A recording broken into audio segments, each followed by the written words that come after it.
Welcome to Marantz Rantz, no advice on finance. Spin the wheel and take a chance. Get an NFT and a little education. The system got undertold, that knowledge is flotation. You wanna learn? Well, you came to right place. You're pumping AMC, might get slapped in the face. Get your due diligence, know who the villain is. Don't be a sheep when the shepherd's carnivorous. So come learn, laugh, and maybe you win big. And listen up, y'all, the wheel is not rigged. Everybody get a chance in the live chat. Kyoto spin wheel, you win just like that. Retail fight back and this retail winning. Y'all just wait, man, this is just the beginning. All fellow simians, GME group singing the truth. We just chillin', infinity pool swimming. So welcome to Marantz Rantz. A lot of knowledge but no advice on finance. Don't even need pants, you can tune in naked like Henny the Mayo Man. Internet's most hated. Don't wanna lose your money, then it's time for you to listen. If you're ignorant, invest in AMC, a superstition. The stream about ready, they told us to don't dance. I do what I want. Welcome to Marantz Rantz. Welcome to Marantz Rantz. Welcome to Marantz Rantz. Welcome to Marantz Rantz. Welcome to Marantz Rantz. Welcome to Marantz Rantz. Welcome to Marantz Rantz. Welcome to Marantz Rantz. Welcome to Marantz Rantz. Welcome to Marantz Rantz. Welcome to Marantz Rantz. Welcome to Marantz. I don't know how that happened right there. Like it cycled through, but I'm here now. Oh my God. It never stops. Can't stop, won't stop, GameStop. Anyway, okay. So reran back last night's live stream. Oh my goodness, guys. Things going on. I've been very busy today. Out and about. If you guys missed the videos, watch them. Let's see how it all went down. Woke up this morning, cut the grass. Had to take down the video, put it back up. Then I put it back up, and as I was running it back and putting up last night's live stream, the power went out in my house. I didn't pay the power bill. Electric company cut me up. That's not what happened. It actually was like a flash, outage. I mean, my son's like, Dad, I was about to win. I was like, I know, son. Don't worry. It's just games. We'll be all right. No, so got up, did all that. Went to go do some shopping for Christmas, and then I went to GameStop. I had $40 worth of gift cards from my wife for my birthday. She got me gift cards to GameStop, which is pretty cool. And $40 at GameStop might as well be $2,000 because I get excited. And sorry, I just want to let them know we're on air. There you go. And so then I'm like, all right, cool. And thank you so much for showing up, guys. But I opened up these cards. And I'm going to tell you right now, these cards are amazing. I bought these Stadium Club cards, okay? Top Stadium Club, which I went to the GameStop in Palm Springs, California, and they had 2 of these boxes, and that's all they had. 2 of these boxes and 2 packs of, 1 pack of Contender cards and 1 pack of NBA hoops. Both packs, believe it or not, guys, I knew no one was going to buy them, okay? Listen to me. I knew no one was going to buy the NBA hoops pack and the Contender pack, and I'll tell you why. Because they were open. The top of the packs had ripped open, and you could see that there was no good cards inside. And there was $2 and $4, $2 and $3 for the pack. And you know what I said? I'm going to take the bullet from my company. I'm going to buy them. I'm going to buy them. It doesn't matter. I don't care. Let me just get this inventory off the books. I'll go ahead and take the hit of $3, $2. Gives a shit. Got it. Boom. Got them. So I bought the cards, and then, there was trash in them. There was nothing in those packs. But what I do is I keep mine in sleeves, and guys, I have put so many cards in sleeves. I do it while I'm playing League of Legends. I just keep putting them back in, boom, boom, boom, and I'm good. And then I open up the Top Stadium Club box, which happens to be my favorite box of all time. I'm telling you it's my favorite box of all time because if you guys saw the video of the card I pulled, it was pretty phenomenal. Now, the cards that I pulled, just so that we're clear, I'm going to show them to you because I can't show you one of them because it's already gone to PSA. You see, I did what I've always wanted to do. I went to GameStop. I opened up I opened up some packs, and then I just turned them in right there on the spot. Right there. Here we go. Hey, nope. Let's go ahead and get that, and let's get that graded right now. So I sent it out. I'm ripping and sending out cards in the moment, and that's what I want. That's because I think that's what you're supposed to do, me personally, okay? Now, the card was phenomenal. It was a Shohei Ohtani die-cut card, and that means that it's not in the shape of a regular card. You see, this is like a regular card, right? These are the Top Stadium cards, and it's not in this shape. It's in its own shape, and then it's Shohei Ohtani, and then it's numbered. It's of 99. There's only 99 in the world of this die-cut card, and I had number 17, Q. Right? I just had to do it. But so that was Pedro Lopez. This is Dale Murphy. These are the cards, the Top Stadium cards. But then in addition to getting Top Stadium cards, right, There's also this other type of Top Stadium card that says Chrome. So like this is Satchel Paige card that came on it. So Satchel Paige. You have Chipper Jones, our all-time favorite. I love Chipper, man. I thought Chipper was the best third baseman in baseball at the time. I don't know who the hell this is, Broxy Burton or whoever. But the cards, these cards look so awesome. J.R. Crawford. And they're really nice. They have a good gloss to them. And for the price I paid $23 because it was, but I used my gift cards, right? Randy Johnson, a.k.a. The Unit. Remember, 6'10" pitcher. Awesome. Jackie Robinson. I got a Jackie Robinson card. I thought this was pretty cool. So I got that one on the stadium. Rod Carew, Mr. 3000, if you guys don't know, for us and the Angel fans. Joe Ryan, don't know who he is. Luis Castillo, don't know. I didn't know this card, Christian Encarnacion or something. I didn't know. This is like one of those special cards that I have to go check out and see what it does. It's Sunny Gray, but it's a good one. I'm going to put it on the other pile. Ernie Banks. Ernie Banks looking old as hell in this picture. Matt Olson on another one, Max Velocity card out the door. So I got that one. Ellie, I got Ellie De La Cruz. I got him on base, but still, this is still a sick-ass card. If you guys know, he's one of the best players in baseball. Led the league in stolen bases this year. Right here, Swanson, somebody Swanson. Let's see, Vladimir Guerrero, the dad, not the son. So old school Vlad. Christy Mathewson, somebody. I don't know who. He's throwing him back. Somebody else I don't know. Suzuki. Bob Gibson. I know who Bob Gibson is. Ozzie Smith, one of the greatest shortstops of all time. Hank Aaron on the red. Marcus Stroman, don't know, don't care. Cody Bellinger, I know him. Mel Ott, one of the greats of all time. Mel Ott. Also got the Greg Maddux. Maybe the red's worth something. Maybe when it's on red, it's worth something. I just realized that. Maybe, I don't know. Nico, don't care. David Wright, yeah, legend for the.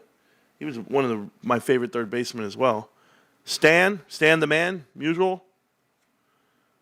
Whoever the hell this is. Tom Glavine on the red. Look at Tom Glavine, bro. And then here comes the chrome cards. So Whitty Adams, and they're really shiny, these cards. Derek Jeter, the captain. Got him on chrome. And Marcus Simeon or somebody. Simeon, I don't know who that is. Ryan Sandberg and Andre Dawson. What you don't see here is the Shohei Ohtani card that I got because I already sent it off. So those are some really cool cards. Top Stadium Club cards. I like them. The next box I buy will probably be from them. But here's the thing. I went to 2 other GameStops today, and they don't have them. They have other cards at different GameStops. And different GameStops sell cards, and other ones don't, or they were not as many. It was weird talking to GameStop employees and trying to figure out like how they do it and why they do it. But hey, everybody's selling. Everybody's doing great. Okay, that was my day. All right, let's get to the good stuff today. Hey, I'm just taking a round of applause to you guys for putting up with me for so long, all these years. And I want to know, everybody claims they're GameStop investors. Everybody claims they're GameStop supporters. And they support the company. They support the investment. I don't know. I don't know how it works for them. Some people just are here for MOAS. Some people are, whatever. But I don't see a single YouTube content creator that took their time out of their day before I go to the concert. I'm actually going to a concert tonight, guys. I'm going to Too Short, Bone Thugs and Harmony, DJ Quick, Little Rob, Baby Bash. A whole bunch of dudes are going to be out there killing it. But how many of you guys are talking about the letter that Ryan Cohen wrote to GameStop 4 years ago today? This is the 4-year anniversary of the letter from RC Ventures, Ryan Cohen, to the board of directors at GameStop. And I want to remind you that it's been 4 years. And in those 4 years, the transition has been monumental. Yes, GameStop has cut off a quarter of their footprint. GameStop has additionally started to churn a profit. GameStop now has a board of directors of only 5 employees instead of 9 to 13 at times. GameStop has pushed out private equity from this stock. And when I say private equity, I'm talking about predatory private equity, like the vultures. Vulture, VC stands for venture capitalists, but it's vultures. What in the hell? Yo, hold up. Hold up. Somebody's in my backyard. What the hell is that? Hold up.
Okay, guys.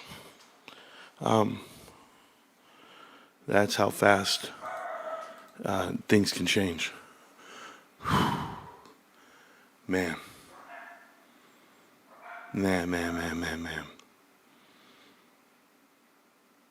Give it up to my wife, man. She knew what to do. The minute I walk outside with the firearm, she locks the door. Boom, boom, boom. It's just me and somebody. Oh, man. Unbelievable. I saw somebody walking in my backyard, and I was not playing. We're okay. All right. Yeah, we're good, bros. Here's the thing. I have the blinds barely cracked open, okay? Just enough to see outside. And I'm extremely aware of my surroundings, even while I'm talking to you, looking at this. And I saw a shadow go across.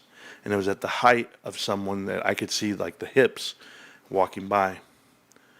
And she said, no, babe. I let the dogs out. They jumped on top, and they walked along. So it's Tito walking along this thing I have back there. And as he's walking along, it looks like a shadow's going like a person. It was Tito. We almost had a little bag of Cheetos. But, yeah, he saw me. He got excited. I said, you son of a bitch. Oh, shit. I had no idea he was outside. And if you don't know, yeah, he was walking on something. And it looked like level eye with me right now. So, dude, about the yeah, it was Tito, bros. Hey, don't even get me going, bro. I'm pretty fast. No, American, we can handle it here, American. I got my stuff. I'm good. My wife's she's realizing how fast I am. Because I lock and load and I'm ready to go. And then I unload and I'm talking to her as I'm breaking apart my weapon. I'm just like, and she goes, oh, like, it's nothing to you. I go, no, it was something. I saw something and I react. You just got to be all right. You just got to be, hey, if you stay ready, you ain't got to get ready. But luckily we knew what was up. So now we're good. Anyway, happy belated birthday. Thank you. I have all that, Anthony. It's just where I'm sitting right now with you guys. I only have one vantage point. Yeah, it's great though. No, we're good, man. Don't worry, don't even trip. Hey guys, you guys want to talk about something before we talk about this letter? I'm going to tell you, guys, it's still Marantz Rantz. We still have a show. Check this out. So I'm here. Here I am last night talking all this shit, right? I'm like, yo, I'm not watching no bullshit ass Mike Tyson and Jake Paul. And you know what? I put it on. We were laying down a bit. My wife and I were laying down. We're watching the girls fight. Now, I don't know who they were, Serrano and Chile. I don't know who was fighting, but they were throwing blows. They had mean intent behind them. They couldn't hurt each other. It was girls boxing, and I've never been a real fan of girls boxing. And the reason why, it's not that they're not competitive. It's just like MMA. I don't like to watch women fight because I don't think women should be that animalistic. I think women should be protected. I don't think they should be put in harm's way, and I don't think they need to prove themselves to each other. I don't want the baddest bitch on the block. I don't want no damn, Ronda Rousey walking around saying she could beat up the world was not attracted to me. That wasn't attractive to me. I find it extremely disgusting when I see women fight because I think women have an alternate purpose on this earth, and it's because they're stronger than men. Women can bear a child. And until a man sees a cervix expand from 3 centimeters all the way up to 9 and 10, whatever the hell it is, you guys can't do shit. All right, I've been there, I've seen it, and I was like, yo, this is wild. Because I can't even open my mouth big enough, but let alone have a baby drop out. I just put my hands up and go, y'all can deal with some real shit. Contractions, breathing. I'm just like, yo, what is going on over there? And then when you know the anatomy part, you're like, yo, this is wild. Nah, women are the truth. That's all I'm going to tell you. I've always said this. Like, my wife can endure pain. So when my wife's in pain, like when she's in pain, I'm nervous. I'm like, what do you mean? Because her tolerance for pain is much higher than mine. Her threshold for pain, much higher than mine. Hey guys, menstrual cycles and the way you feel throughout that month, I can't speak on it. I can just tell you, I have a wife, and I have 3 daughters. I'm just letting you know. When people ain't feeling it, they got a stomach ache and they're right there. Nah, I don't feel good. Leave them the hell alone. Get them a warm blanket and a pillow. Do something, because women are built different, and they're strong. They're strong people. And I'm telling you, I don't think they should fight. I just don't. That's not the way I see it. So that's my opinion. Some of you guys probably like watching it. I don't. But I watched it. And that was the best boxing match last night, where the 2 girls. 2 women were throwing bombs. And I was like, all right, that's cool. Then I got to watch Mike Tyson doing an interview with his son. And I'm saying to myself, this is so cool. Mike's talking to his son before the fight. This is like a real father-son moment, because I'm sure Mike was an absentee father, being in prison, doing all these fights, that he was doing. I don't see how it could be like, like us, where we just live, with our kids every day. But then Mike comes out after he's done with the interview, walks off, and he got his ass cheeks out. Got his whole ass out. I mean, what? I was like, what the fuck am I watching? But then I remembered, this is entertainment. This is not real. This is bullshit. Literally. They were just the night before, Mike Tyson was slapping this fool, talking about he's ready to fight. Mike Tyson probably would have killed him at the weigh-in. And then here he was, he must die, right? Jake Paul, all this bullshit. Like he's going to put the paint on him. Nah, bros, they went out there. And if I could have saw the fight, I would tell you what happened. But the shit was buffering the whole time. I had to stop, hit the button, reload from start, reload the live action. Bros, just to watch a fight in pieces. And then when we finally, so I said, baby, and I was telling my wife goes, no, maybe he's just old. He can't. I know, babe, he's not even throwing punches. He's just moving. He's do. But if he really wanted to, he could have threw something. He could. The man is 58 years old, but he could throw hands, like heavy hands. He didn't throw not a single overhand right, not an uppercut, nothing. He just went in there, got hit, boom, boom. One jab blew that kid back, literally. But Jake Paul's not fighting anybody. It's just for show. If Mike's fighting somebody for real, you'll know. He'll put some weight behind it. He'll swing. He knows how to throw punches, guys. He throws punches for a living. They showed you all the sparring videos. His ass was moving people and things. Out there last night, he was just in there just getting hit, trying to breathe. You know why he was biting on his gloves? Biting on his gloves. I've watched Mike Tyson my whole life. This dude was biting on his gloves like I've never seen. They're like, oh, that's his nervous twitch. No, it's not. He was, because he's going to get hit. He's like, I'm going to get hit. Hold on. He's so mad at himself because he wants to go hit something. But he got paid. He got paid. They all got paid. And then what did he say in the interview at the end? Well, would you do this again, Mike? Yeah, if the price is right. Hey, Luke, you want to fight Logan? You want to fight? Mike's trying to make more millions, bros. He ain't going to say no to that easy money. That's the easiest money he ever made in his life. So, yeah, it's some bullshit. That's all it is. Lots because he was old and the whole point scripted ass fight. It was a script like you wouldn't believe, bro. All right, we can go in there. Don't hit me too hard. I said the same. My wife was my hero after the last 3 times. Oh, hell yeah. Yeah, American. I can't go down that route. Okay, anyway, that was my night last night. Um, I lost the time. I can never get it back. Watching a Mike Tyson fight. Why would I ever? I should just watch him when he was young. But he is old right now. I'm guarantee you.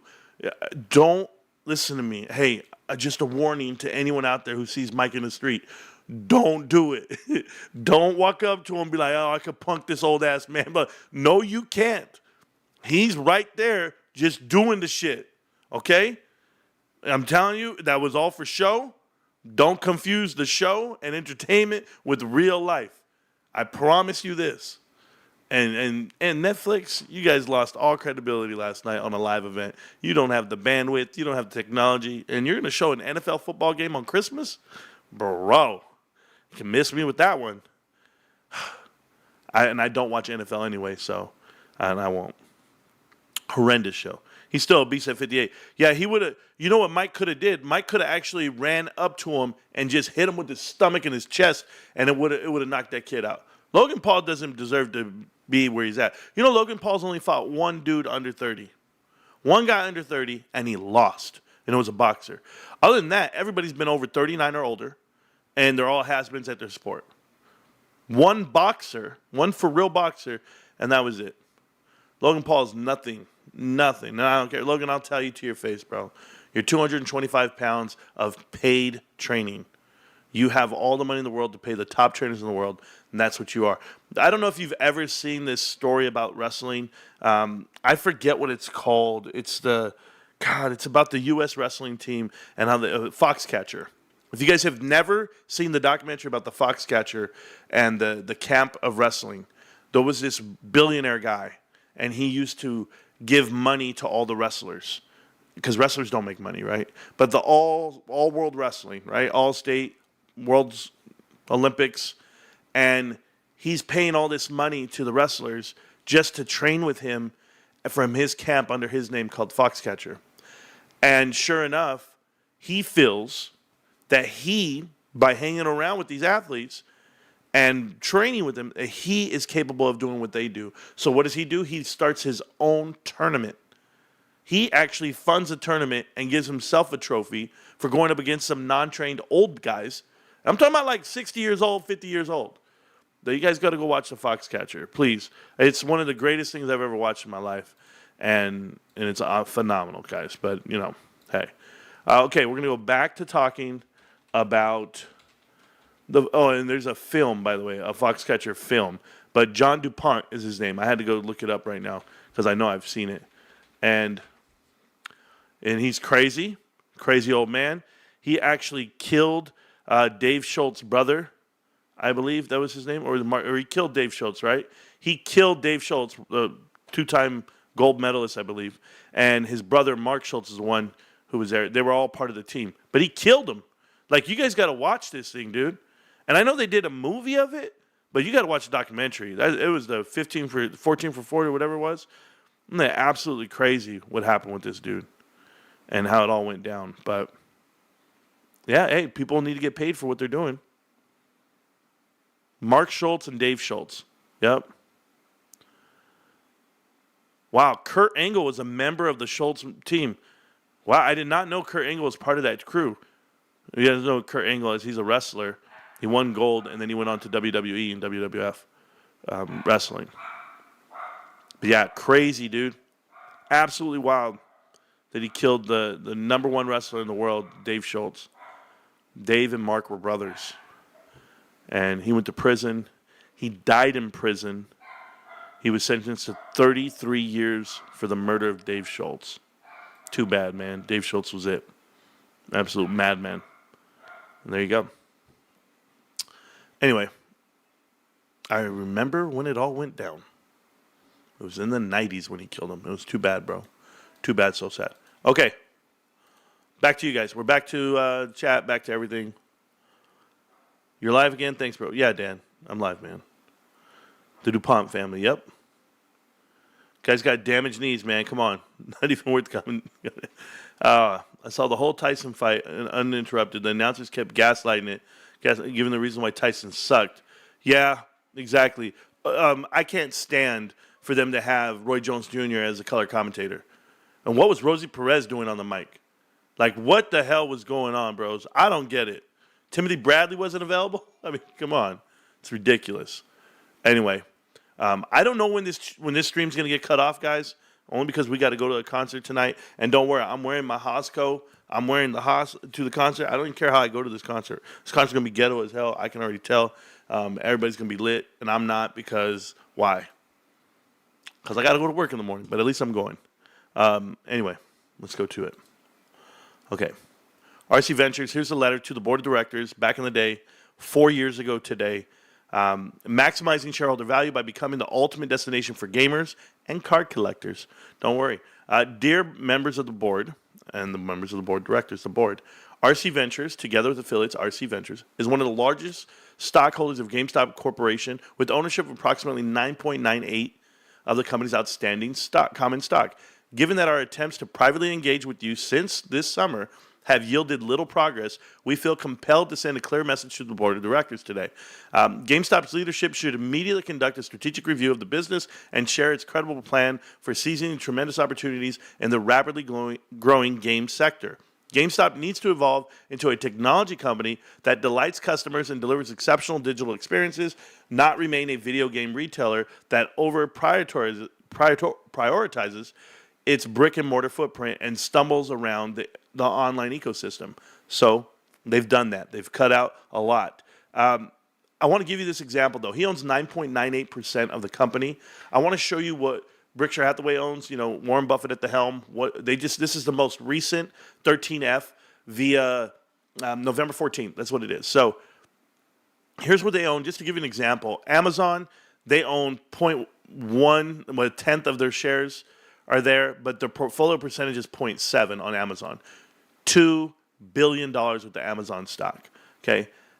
Ally Financial, $1 billion. American Express, $43 billion. They actually own 21% of American Express, right? 9%, 9.999, right under 10% now of Bank of America, B of A. 44% of this one, Davidia Inc. Remember we talked about them being in the S&P 500 and they shouldn't be?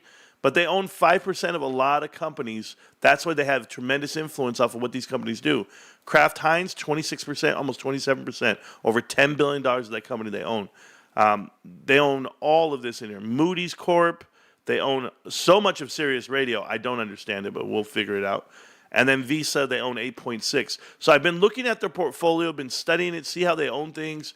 I know that they cut out a lot of their Apple stock. If you see here, they now only own 2% of all Apple stock. It only makes up 23% of their portfolio. It means they've sold off quite a bit. And that's pretty cool. It's pretty cool that they sold a majority of it and they made cash. But it also does tell you that they're sitting on, right here, $325 billion worth of cash. And they have market cap over $1 trillion of their actual, assets under management, over $1 trillion. So there's a lot going on here with these guys. I've been looking at them, breaking them down, because I think one day they're going to do what Ryan did. I think they're going to buy a percentage of ownership into GameStop. I would if I was Warren Buffett. It's time. You understand the company, you understand this approach, and then the money just makes sense. All right, enough of that. It is important to reiterate that we have devoted a significant amount of time to analyzing GameStop's assets, balance sheets, corporate governance, opportunities set and positioning within the sector. Our investment thesis was predicted upon a few conclusions, including the gaming industry is experiencing explosive growth, with the global gaming market expected to be about $175 billion this year and reach $217 billion by 2023. You can see how he wrote this letter so long ago that it's grown beyond that. GameStop has valuable assets, including strong brand and large customer base, and 55 million power-up members.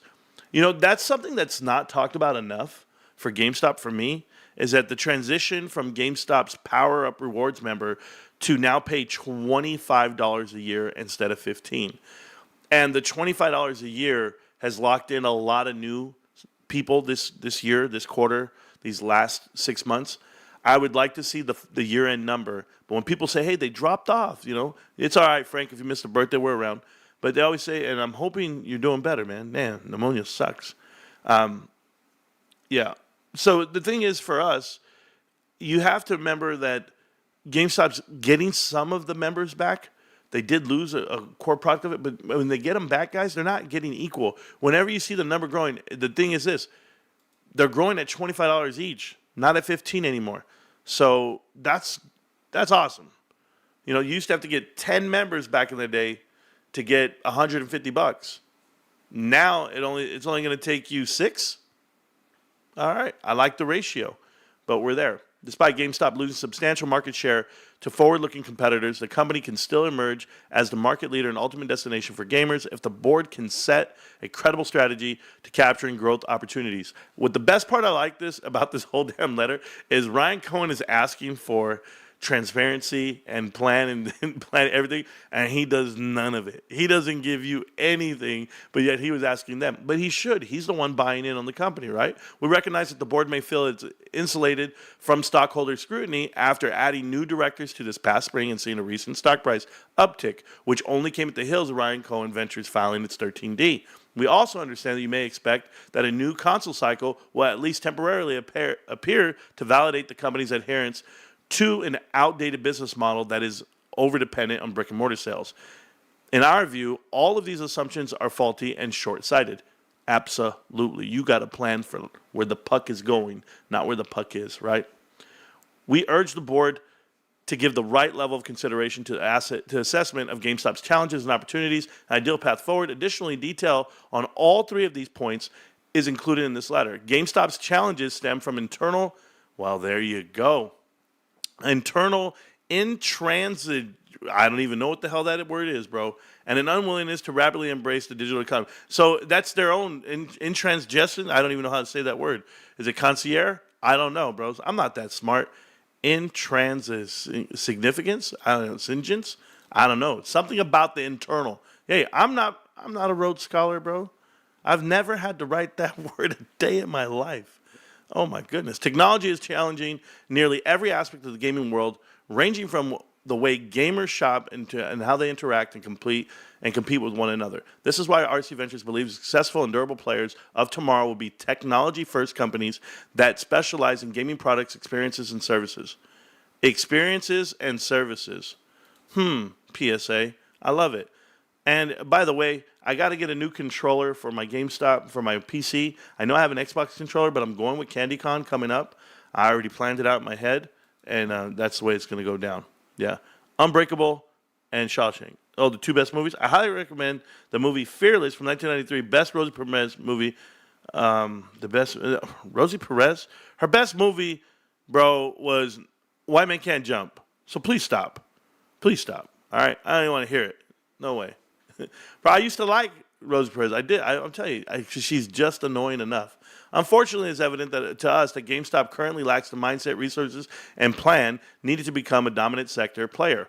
The company remains at a long-term secular decline due to its apparent unwillingness to pivot with urgency and grow with gamers. As evidence, stockholders have seen the value of their equity decline by nearly 68% over the past 3 years and the decline by 85% over the past 5 years. GameStop is one of the most shorted stocks in the entire stock market, which speaks volumes about investors' lack of confidence in the current leadership team's approach because they were planted there, Ryan, because their planted approach. We know this via Connect the Dots. It is equally important to stress that GameStop has failed to adequately keep pace with key industry developments in recent years, including the transition from physical hardware to digital streaming. Thank you, honey. Hey, what time, babe? We're leaving the house by 6:30. Okay, so we're leaving at 6:30. All right, cool. So I got an hour and a half. The explosion of mobile. The shift of purchasing from mass retailers and online competitors. Look, that's awesome because that means they understand the products themselves, right? Ryan's not dumb, guys. I mean, Ryan Cohen writes it like anybody could buy 10% of a company, but then you can't go give ideas and advice to the company if you've never ran a company yourself. He knows that the shift from purchasing from mass retailers and other online competitors means that you're going to get better margin with the relationships that you develop. He learned this at Chewy, and you leverage those relationships for spoils allowance, for returns, for better value. I think that's pretty smart. By not capitalizing on these shifts, GameStop has lost billions of dollars in annual revenue and squandered a massive amount of market share. The board cannot run from the following facts. Sales have plunged from $9.5 billion in fiscal year 2011 to $6.4 billion in fiscal year 2019. Now, an 8-year span right there, GameStop has dropped off 1/3 of their top line revenue, but they had not shrank stores. That was the point. They're making less dollars per man hour, and that's his point here. Annual EBITDA has dropped from $839 million in fiscal year 2011, before the last console cycle, to $111 million in 2019. They were literally killing this company, guys. They were ready to call it bankrupt, ready to call it a day. Let Amazon win, let other retail stores win. That's not the case here. Net income has fallen off a cliff from $339 million there, and now to a staggering loss of $470 million. 339 fiscal year 2011. You know, GameStop's going to make somewhere around $200 to $300 million this year. I like it. In the most two recent quarters alone, the company has lost another $277 million. Don't worry. We got this. To add insult to injury, GameStop stockholders, the size of the global gaming market has grown by more than 2.5 times since the last console cycle, meaning you should be growing. But in this case, they actually overexpanded, and that's the reason why they couldn't keep pace. Although GameStop's e-commerce sales have increased significantly during the pandemic, annual revenues have declined by a staggering margin over time. The next console cycle temporary sales bump is not a justification for complacency and glacier transformation. Wow, that's awesome. I like the way they talk about this. GameStop's leadership must promptly pivot from a brick-and-mortar mindset to a technology-driven vision. You know, some people are going to tell you GameStop failed on an NFT marketplace. And you know what I'm going to tell you guys? Trial and error. You might not know what the best wine is for you, the best tasting wine. You might not know who the best woman is for you or man for you. You might not know what the best job is for you. You might not know a lot of things. But you got to have trial and error. A lot more trial than error, and you're going to be there. But RC Ventures understands the CEO, Greg Sherman, has substantial experience in working with large brick-and-mortar retailers like Advanced Auto Parts, Best Buy, and Target. Advanced Auto Parts is private equity. Remember, I told you that. Regrettably, Mr. Sherman appears committed to the 20th century focus on physical stores and walk-in sales, despite the transition to an always-on digital world. Yep, the continuation of the pandemic is only accelerating the transition and, in turn, requiring businesses to take bold steps to compete. You know, omni-channel sales and marketing has really changed the way GameStop does business. It's real-time sales. It shows you real-time inventory, real-time sales, and it's transparent. Rather than hoping someone goes to your store, you're driving that person to the store. Through our private conversations, we have explained to Mr. Sherman that GameStop has the ability to pivot towards becoming a technology-driven business that excels in the gaming and digital experience worlds. But this pivot requires the type of strategic vision that has not yet taken hold in the C-suite or in the boardrooms of the company. We know that because they're all old-school cats when it all went down. Okay, I'm so sorry if I missed that right there. It says, "Oh, thank you so much, guys. Thank you." What happened to your videos, Eddie? What happened to my videos? How can I put this for you? If you have the ability to watch my videos in live, when they're live, then congratulations. I'm not going to leave my videos up beyond a couple of days, the previous videos that I had. I'm going through something that I have to deal with. So I'm reviewing a lot of my content in private. And then in turn, you probably won't ever see those live streams again. It's not that I violated any terms of agreement. It has nothing to do with that. Like, Meltdown, don't get crazy right now. Don't run away with this story like they do for everything. They sensationalize everything. It's gross. It's an internal thing for me. I want to do certain type of content, and I want to present it a certain way. So I'm transitioning some of the music, some of the graphics, and some of the content. By doing it that way, I have people asking for partnerships and sponsorships with the channel, and I'm trying to figure out which route I want to go. this is my job. This is my company that I built. I couldn't do it without you guys. So I'm not leaving anyone behind. Like, I'm not just going to run off and make my own platform. I was offered another channel. I'll tell you that. Additionally, I was offered a backup channel, so which was pretty cool. But I'm picking and choosing the information that I share with my team. My team is fully aware of what's happening with me. If you guys don't trust the team here, then you haven't been with me for 4 years. So you asked the question, Eddie, and I'll tell you, the videos are there. It's the live streams that we're working out right now. And I don't know if you've seen the transition in branding and the presentation, but maybe you don't understand. Maybe you haven't seen it, but there's been a real transition. And then, if Bill Pulte can do it, why can't I? No, Bill Pulte out here erasing everything because he knows that if you follow him, then you're going to lose. You're going to find out that he's been manipulating people for a long time, and I think that you can't get a job in government without them. When they look you over and they see what's going on. You have all of the videos from year 3, 2, and 1 still available to everyone. It is as of recent of this year that I'm transitioning on something. Doesn't mean that they won't go back to being public again. They're on private right now. Just depends on how we want to present it. But yeah, they'll be back. It's just at the moment right now. That's it. I hope that explains some of it, but not enough to give it away. Hey, Meltdown, lose your mind over it. Go ahead. Marantz is under investigation. Marantz is under litigation. He's getting sued. It's going to be all of that right now. It has nothing to do with that. Nothing at all. Like I said, I've been offered a significant amount to partner up, and I always say no. You know that.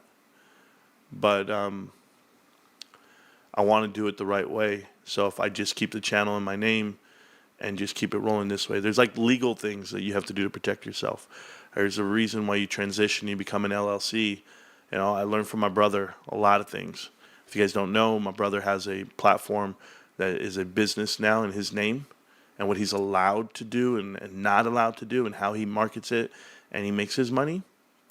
And he's making enough to make a dent in his world.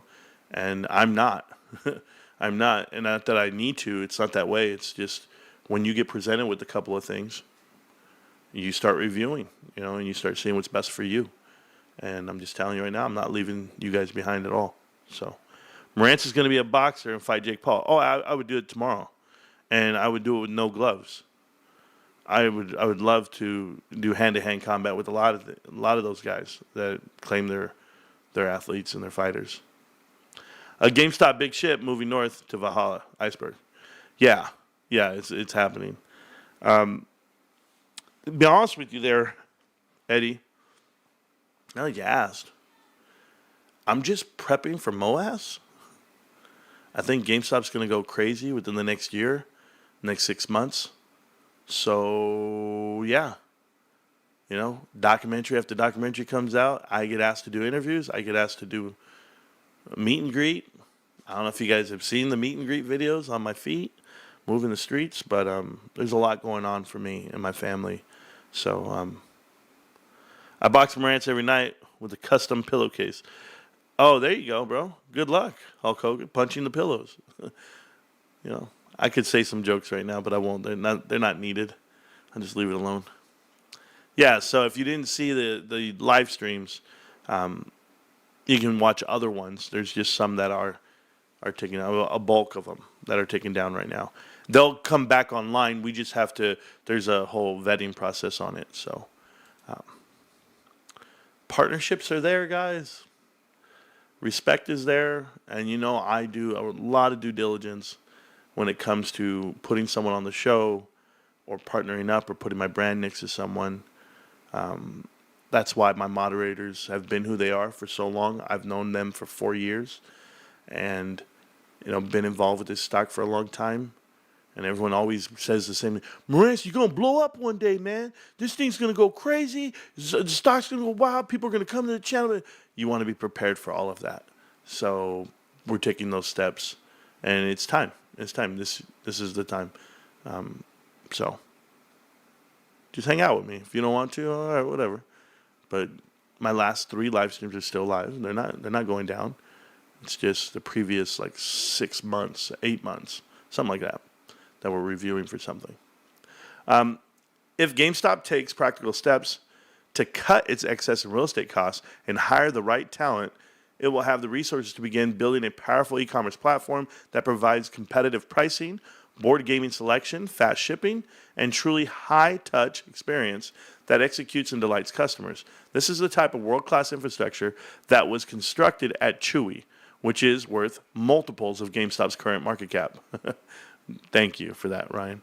There is no doubt in our minds that GameStop has the flexibility to evolve into a technology-driven sector leader, as you know. I think the biggest difference between Chewy and GameStop, and some people don't know this, but they should, is that gaming's different. Gaming is deadline-driven. Gaming has a date, it has a product, it has a need, and then it's gone. You have to be able to adjust per month, per week, to those headlines, to that given drive. So if you don't have a plan strategically for marketing, if you don't have the experience on the week-to-week, day-to-day transition of merchandise, and you haven't instilled that into your staff, into the culture, that's going to take time. Well, guess what? I've been watching it now. I've been watching the conversations these employees are having, and the best part is I go to these stores, I see new employees, and they're fun, they're awesome, but I still see the old ones that have been there this whole time. So I have had the same employees at 3. I frequent 3 GameStops, frequent them once a week. And the same employees have been there for over 4 years. So that's pretty cool. There's no doubt in our minds that GameStop has the flexibility to evolve into a technology-driven sector leader, as you know. The company's average lease duration is approximately 24 months. Now is the time to identify duplicative, underperforming store and plan and forego those lease renewals. That's so true. I saw a lease renewal for GameStop in 2022 all the way till 2028. It's a 6-year lease, and they locked in on the rates of 2022, which was an all-time low at the time. They're so smart about it. They did more than just 2 years. They did more than 4 years. They went for 6-year leases in certain areas. Non-core operations in Europe and Australia can be streamlined or sold in order to reduce losses and potentially generate cash. While the Australian market has shown signs of life, it is not nearly big enough or strong enough to offset the losses linked to the company's hundreds of stores across European nations. Totally agree.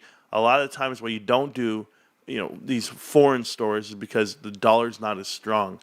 You have a dollar-run business. It's run by the U.S. dollar. Believe it. In addition, near-term increases in cash flow streaming from the console cycle can also help finance the future, provided the capital is not misallocated to risky initiatives. Sure. Taken together, these factors can fuel the necessary investments that GameStop could be making to delight and retain gamers well into the future. Taking the right steps in 2020 and 2021 can enable GameStop to own a bigger share of the market when the estimated industry sales explode to more than $200 billion per year in 2023. We contend that the company's sales should be growing at least in line with the market, not going in the opposite direction. Significantly upgrading e-commerce can provide for greater revenue capture across larger gaming catalogs, digital content and experience and community experiences, online trade-in, streaming events and services, and esports. You know what's crazy about this? Is right now, anyone out there that looks at GameStop says, well, they're doing the complete opposite of what this letter says. And that's just not the case. It's like you're still trying to clean. You're still trying to clean up everything. You dial it down, you get it to the actual lowest level as far as how many stores do you need, where does the transition happen. You know what happens to retail companies and the real estate of it? This is where it all starts, guys. I don't know if you guys know this part, but you should. When a company is going to expand, grow, open, they're doing the due diligence that anyone should do on demographics, on household medium income, on their whole area of where they want to put a store. They take everything into consideration. It's not just, hey, there's a mall opening, should we go there? It's no. is it going to be beneficial to us is the least going to make sense, because it doesn't always happen at the jump. It might not be the newest strip mall. It might be the one that's evacuated, the one where there's an opening and a small closet. But then you got to go, you know what? Well, what drives traffic to that spot? It's not GameStop, right? It's going to be the big ticket store. So I think about GameStop like this. I see one in the mall where I live, at the mall. It's the destination at the mall, because there's nothing. The mall's dead.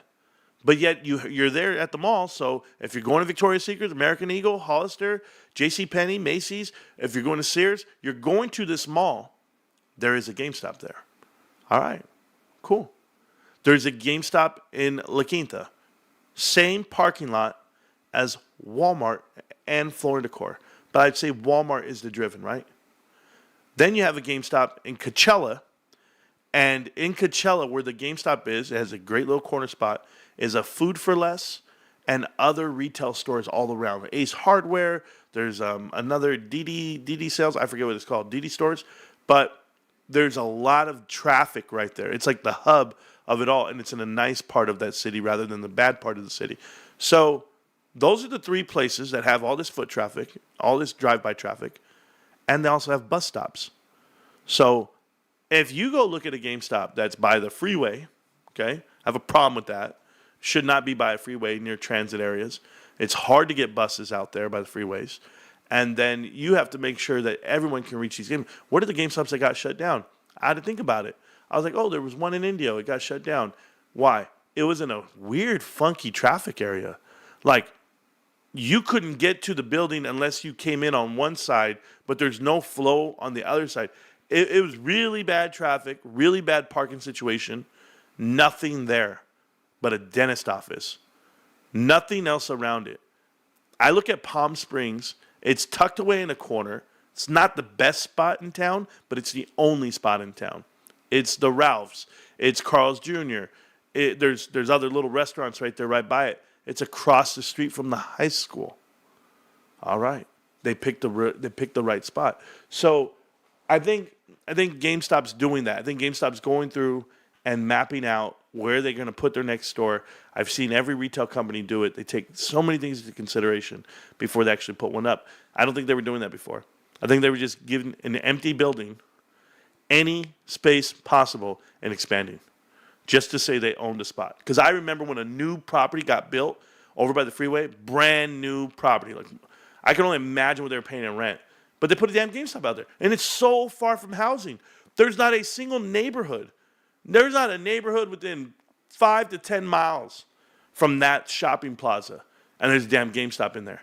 I'm like, what is this? Oh, no, hey, guys, there's a Sam's Club. There's an Aaron's furniture store. There's a Home Depot. There's nothing there. There's no neighborhood. There's not. You got to be close enough, man. You got to be. I'm telling you.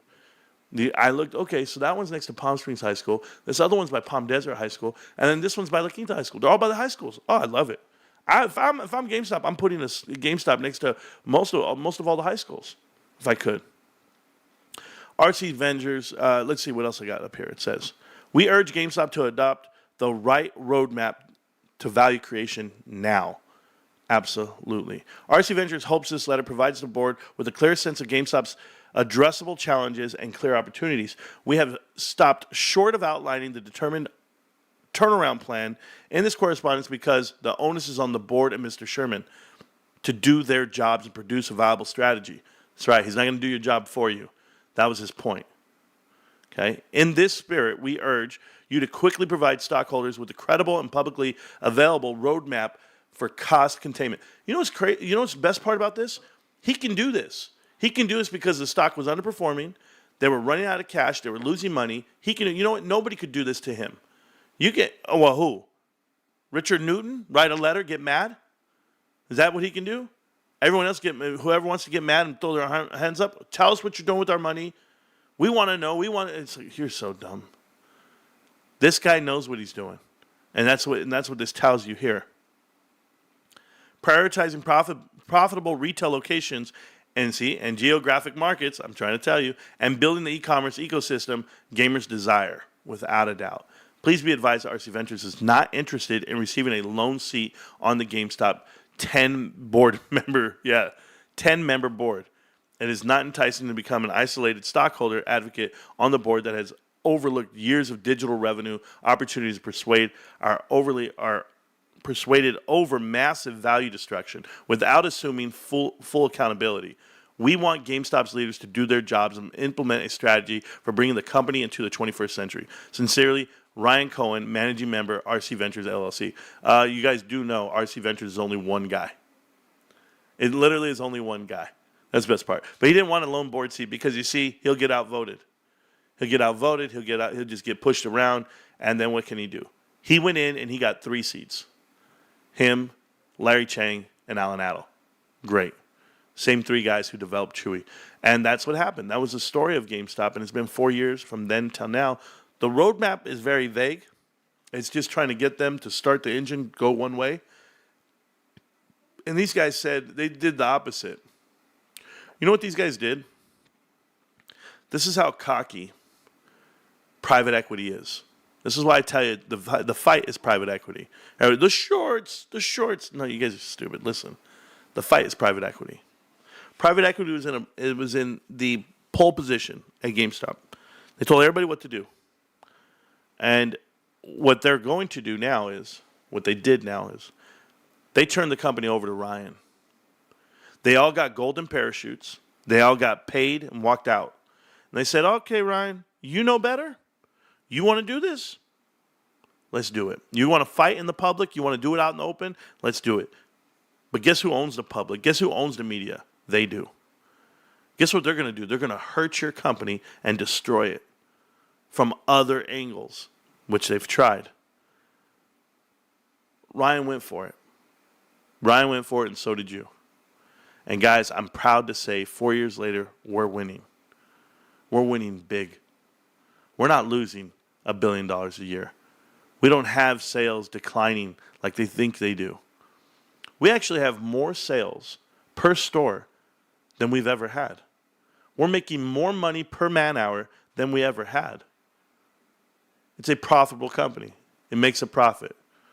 People keep judging GameStop based off of what did they do the last 2 quarters?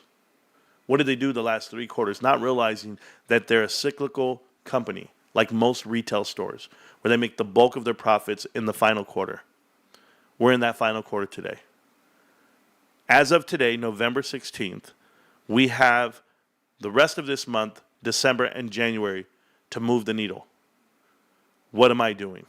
I'm buying cards. I'm getting them graded. I'm buying video games, controllers. I am going to move the needle myself. I might not have all the money in the world to do it, but if I have this mindset and other people adopt it, I think that letter from Ryan Cohen is going to make total sense come March. When those earnings are announced in March for the full fiscal wrap of GameStop, you will see a profit of over $250 million. You will see cash of over $5 billion, and you will see the world running over to buy more of this stock. I just have to hang on a little longer. Private equity going to lose a little more, but I'm going nowhere. You guys want to see where the stock is going? Well, according to this right here, these are these Elliott waves over a 3 and 4 year, 5 year span. Right here, GameStop is currently 1, 2, on its way to 3, level 3. Now those prices here at level 3, they range all the way to about 220 a share to 360 a share. That's where we're headed according to the Elliott wave theory. Now, you see it here, rip all the way to 1, back down to 2. We're starting to rip back up. If we rip all the way to the 360 range, the world is going to come over and say, sell your stock, take your profit, do all that. And you know what? They're absolutely right. For a lot of you guys, a lot of people that have been holding for so long, this is the time to jump off of this ship. Honestly, get out of my way. Because even if GameStop were to retract down to number 4, where it would retract and give you some, that's going to be at $100. That's going to be at $120 a share. Even at $120, they get into the S&P 500. They then go ahead and get into all the other ETFs and anybody who trades off the index itself. And GameStop's so close to that at levels right now. Can you imagine what they do then? You can dilute all you want. You can offer up shares all you want. But if it goes from 4 to 5, and then the 5 actually gets you, after all those announcements, the 5 gets you to the $400 price range, or on the upside, all the way to $1,600, $1,700 a share. This is why you can never get me off it, because I don't care if I make $300 a share or if I make $100 a share. I didn't lose anything. That's it. I didn't lose anything. So, you know what? Let me just hang on to it and let me see where it goes. And I'll sell another day. Just not tomorrow. Not me. A lot of you guys are going to be millionaires. A lot of you guys want to take the money and run. That's fine, dudes. I don't care. I don't need it. I'm good, bros. But people are going to ask you, how high you think this stock can go? Well, right now, these Elliott waves are showing me 1,700. All right. Maybe I dump it off somewhere in between, 120, 17. Maybe I sell it somewhere at around 800 a share. What the hell do I care? I just know I'm not selling at 25. Remember me. All right, keep going. Easy money. Let's hear what this guy has to say. I haven't heard this one yet. Hi, Sanjay. I have $10,000. What should I do with my money? Oh, easy answer. Put it into an S&P 500 index fund and leave it there for the next 50 years. You are young. That is going to appreciate better than any other investment you could possibly make. Okay. What about Dogecoin? Yeah, no, don't put it into crypto. Here's the thing. It's all about asymmetric risk. It's like investing in NVIDIA right now. NVIDIA could go up another 50%, but it could go down 95%. You want investments where you put in money and it could go up a lot, but it can only go down a little bit. Is there no stock that you suggest buying personally, or nothing you're holding personally? All the worst investment decisions I've ever made have been me deciding to invest in a stock. That's just dumb. You can't beat the market. Invest in the market. Okay, unless you're trading insider. Insider trading is awesome. This is the reason private equity is so great. Like, why I invest in small companies is because I get a board seat. I get to have inside. Like, this is what Warren Buffett does. He takes board seats. He controls those companies. It's a legal form of insider trading, but you can't do that. Not with $10,000. Hi, Sanjay. Yeah, you can't do that with $10,000. But you know what you can do? You can go for a ride. You can go along for a ride with a guy like Ryan Cohen. Ryan Cohen is insider trading with the GameStop. That's what he's trying to tell you. He takes board seats. He controls the company, controls the outcome and the money. Ryan doesn't want to lose. Ryan wants to be a billionaire and or maybe even a trillionaire. Why not take a ride with the guy? All the people that have ever taken a ride with Warren Buffett are infinitely more rich the next day. And the next day and the next day and the next day. So I'll listen to you. I know private equity is doing insider trading and forced to win, but I will challenge you on this whole you can't pick a security and beat on an index. How about this? My 1 year pre-tax return is sitting at 98%. I'm so sorry. I am at 98% this year. My investments have netted me 98% returns. The index is at 30%. I am more than 3x what you experts think you know. Okay? Capiche? This time last year, the exact date, I was at, what's today's date? The 16th? Oh, right there. So I was at around $5,000. I'm sitting at 25 right now. I think I'm doing okay. Hey, that's a small account. Or maybe it's a big account. Who knows? I'm doing okay. There's your analyst. Your analyst thinks GameStop's going to go down here. How? And then here you go, GameStop.com. PSA graded cards that they're selling, right, guys? Remember they were at like $3,900. Look at this Sean Kemp card here for $9, $7, guys. I remember having this card growing up. I actually had this card. But plenty of cards for sale today. New cards that they brought in. Keep adding cards and people will buy them. And the amount of cards available, $37.75. It was at $4,000 yesterday. It's now at $37.75. People are buying cards this weekend.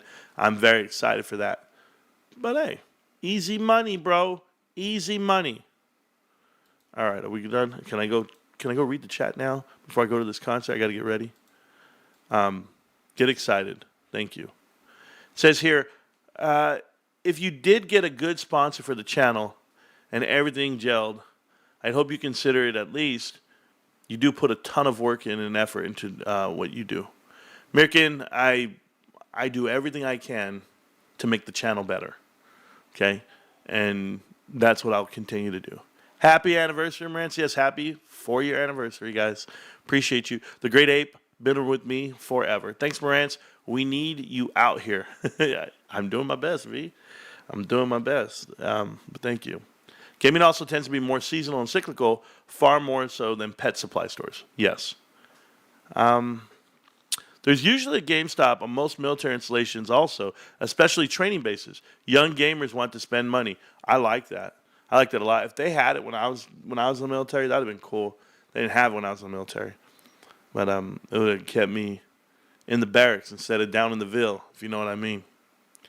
There's usually a GameStop on, there you go. And GameStop didn't have a plan, apparently. Imagine what the next 4 years looks like. Trove, I'm more than imagining. I'm living it. I'm doing it.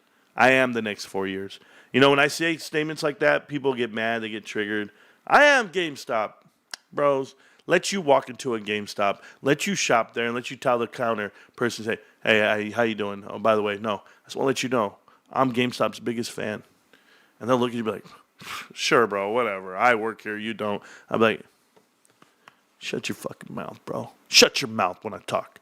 You hear me? You shut your mouth when you're talking to me. If you don't have a damn GameStop tattoo on your arm, what are we going to do in life? It's my life, babe. Hey, listen to me, Meltdown. GameStop is my life, okay? I wear it on my arm daily. It's in my heart. You can have my shares. You can have all my pro membership. You can have it all, the games, you can't take my arm from me. Marantz, you the best. These waves ain't showing shit, bro. Exactly. Would be nice. GameStop keeps going on higher. I remember Fort Jackson GameStop getting StarCraft 2. Wow. That was a long time ago because I can. Could the Lou skunk line be a big factor? I don't know what the hell that means, bro. Yeah. Did he say don't buy Bitcoin? No. He said don't buy crypto at all. Yeah. Hope everyone's having a good weekend. Me too, pushing. If you aren't inked with GameStop, then you can't say shit. Bro, people take arms. People take arms. Let me tell you something, Carter. They can try, bro.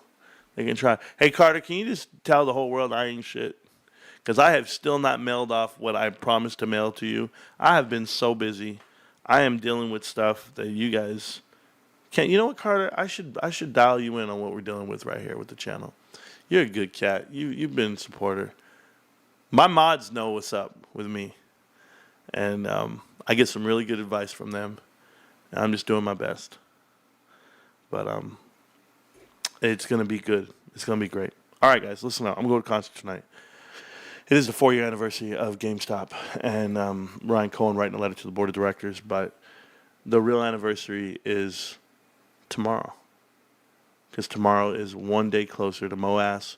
The anniversary is every night when we're doing our thing. So I want to give a special shout out right now to, because I can, Jay, Trove, Sharon, Amber, Almo, Kyoto, Ruben. Goodness gracious, there's so many. Who am I missing?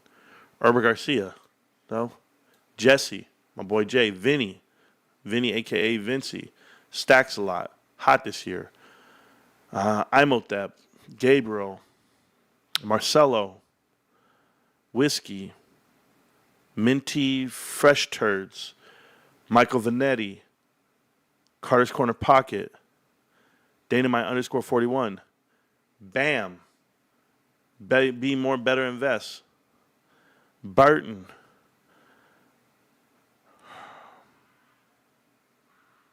did I say Mirkin? Mirkin too.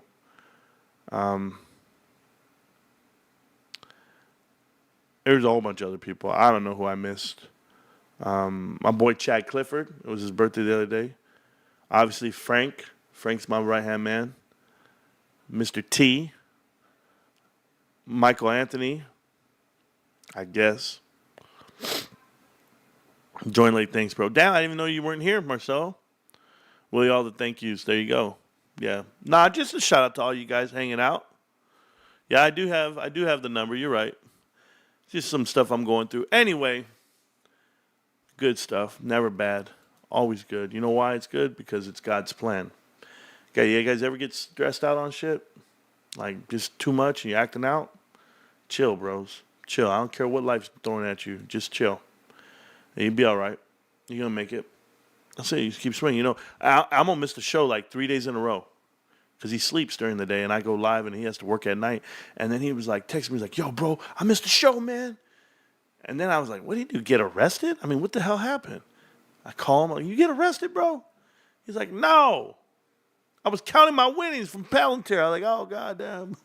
The dude is up. God, the guy's up a godly amount. Bros, if you guys ever see Alma, just say, Jay, Alma, hit me with something, bro. Let me hold something. The dude's got like 100,000, 70,000, 100,000 worth of stuff, of like regular stuff, like just like just walking into winning shit. He's winning shit, just winning in life, and people don't know. People need to know. People need to know that there's some real winners in this group. Thank you, Marantz. Just chilling. Yeah, I'm hanging out, man. Wouldn't be here without you. Thank you, man. SEAL Team 51 all damn day. All right, I'm gonna play a song on my way out the door. We're going to go. I got to get ready for this concert. And, yeah, hey, watch the videos from today, guys. I know I replayed last night's live stream, and then it went blank because the power went out. And I was on a rant right there. I was letting it rip, blah, blah, blah. And then power went out. I was like, shit. And then I showed the video. I actually showed the card, the Shohei Ohtani card that I got, that I sent out.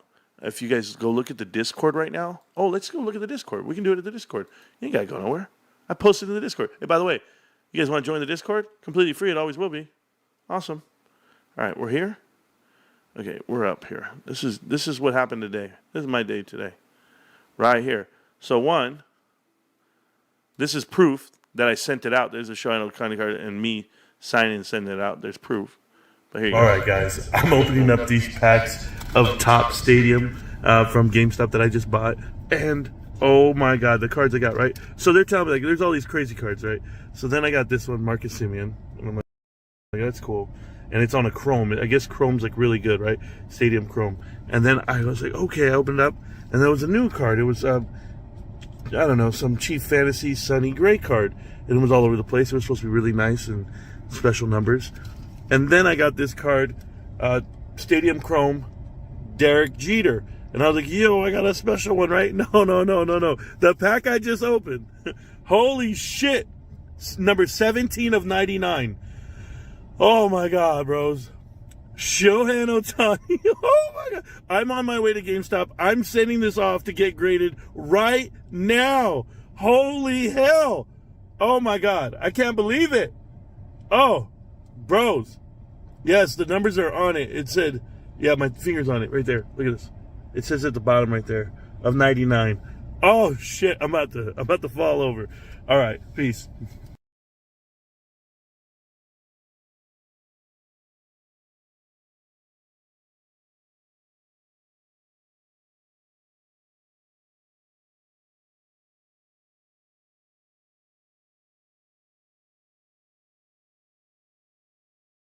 I knew I was on mute. I said the proof that I did it. But then I walked out to GameStop because I was actually not at GameStop opening the cards. I was at the gas station.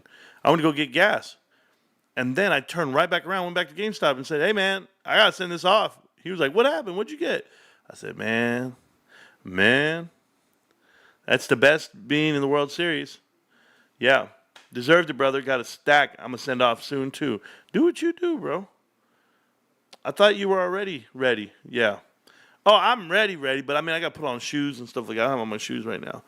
Thank you. Doesn't PFE look cheap since the highs was in 20? No, you're talking about stock price? Are you talking about stock price, bro? You got to stop that, bro. Michael Anthony, you got to stop this stuff, man. Like, now you're going to make me go to work right now? By the way, there's the chart for GameStop. Looking great, huh? Looks amazing, doesn't it? Another breakout coming to the what was that song by Punky Brewster? Or is it Punky Brewster or is it Pippi Longstocking? That's the track, bro. Pippi Longstocking is coming into your world. A freckle-faced redhead girl you want to know. Okay, so Pfizer. You're talking about Pfizer. And you keep talking about, look at this stock. Look at the price. It's so great. Right? I'm going to show you something, bro. Okay? This is Pfizer. All right? This is the chart for Pfizer. You want to know what you're buying? Like, I'm going to play with you here. You're still buying the top of it. Just because it was all the way at the top already with the pandemic doesn't mean you're anywhere near value for this company. No. Higher and down. Watch this. You bought it higher and down. What does that mean? It means you don't understand the life of this stock? Okay, let's go look at it a different way. PFE. I'll play. I feel like playing. I hate it when they try to tell me because of an appointment of a person is the reason why you're ready to buy in. As in, like, somebody in the cabinet. Like government influence is going to change the fundamentals of this company. That's what I don't like. But hey, maybe you're right. Maybe I'm wrong. Let's go check it out. Market cap, $140 billion.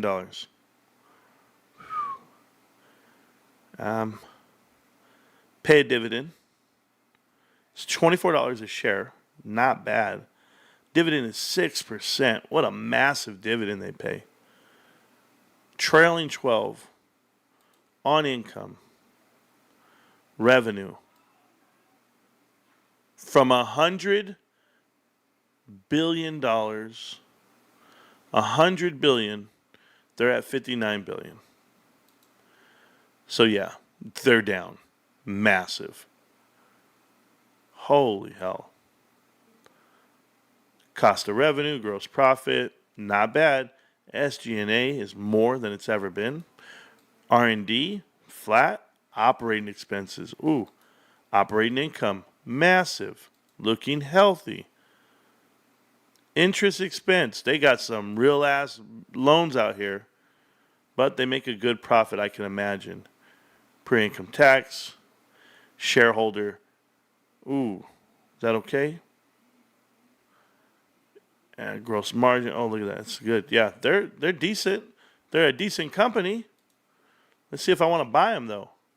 Can I check that out? Trailing 12. We're good.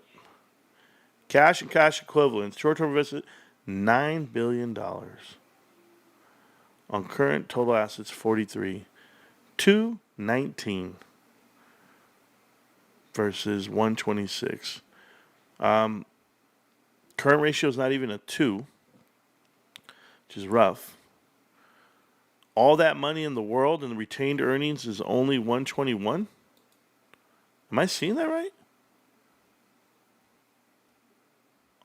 Man. Let me see something really quick. Am I tripping? How much debt is that? $58 billion of debt. Oh, no. Retained earnings is down. They lost $10 billion from here to now. They've lost $10 billion.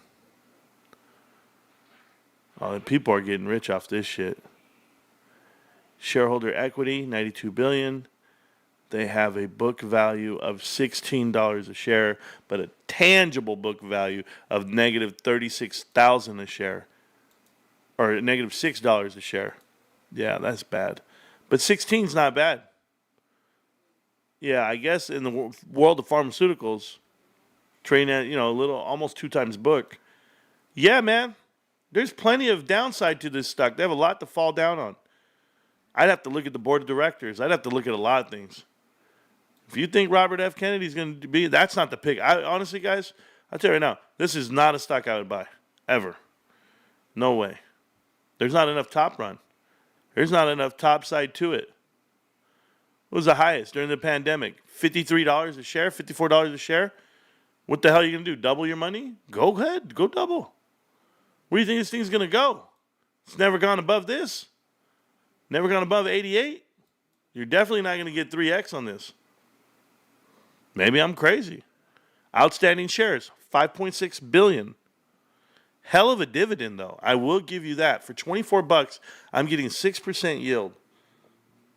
That's a pretty good dividend. Imagine making 26, or imagine making 6% on your money every year.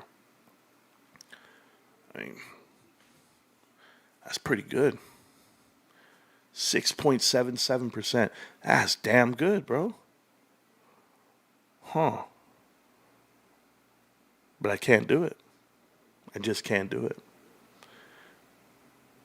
Because if it keeps trending down the way it has over the last months and months, trending down over the last weekly chart here, if it keeps this up on the weekly chart, just keeps falling down to pieces, you're going to lose a bulk of your money.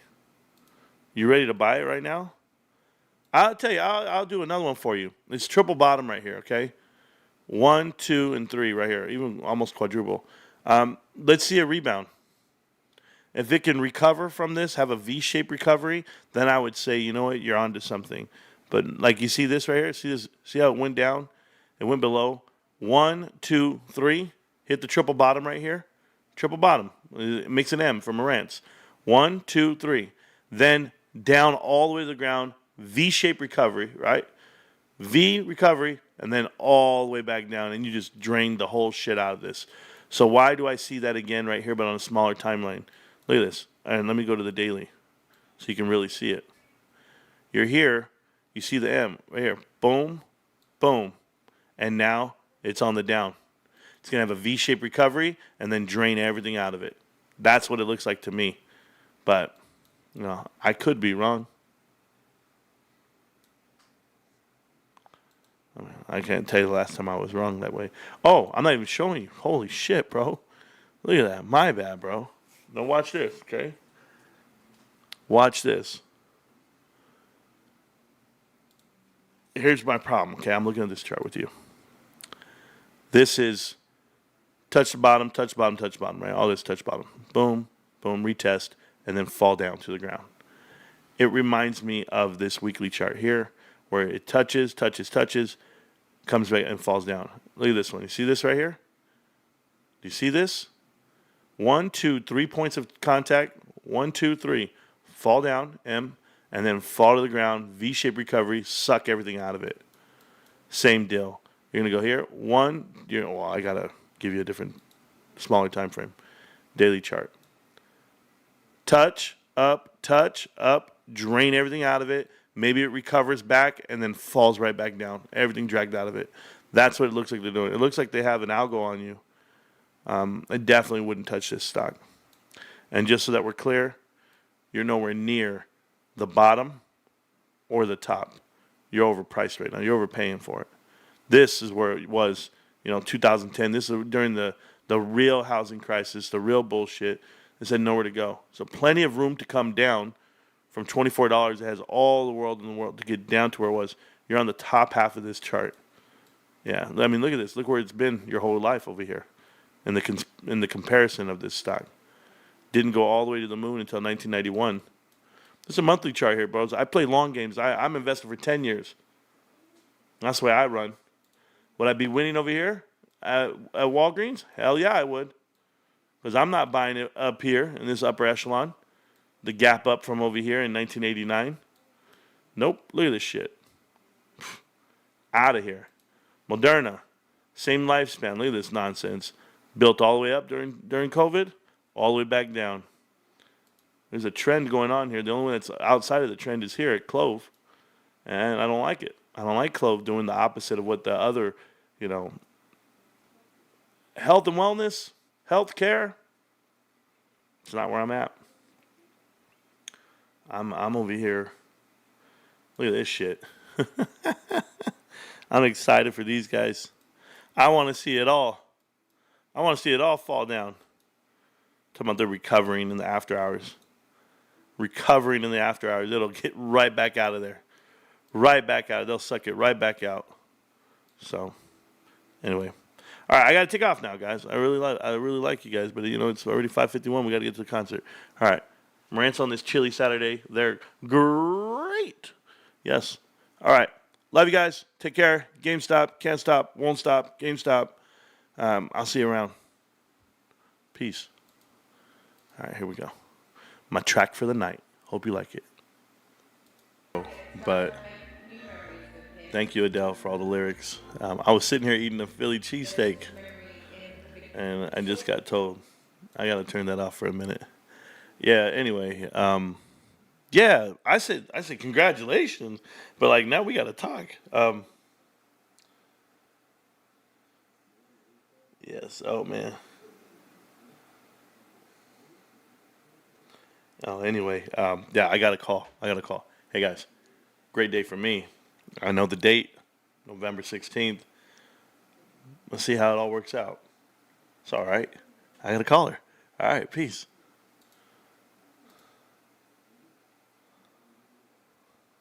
My daughter got engaged.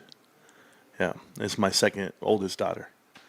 She's fine. She's an adult. She's good, and she's probably one of my strongest minded kids. She's awesome. She's like a mini me. So there we go.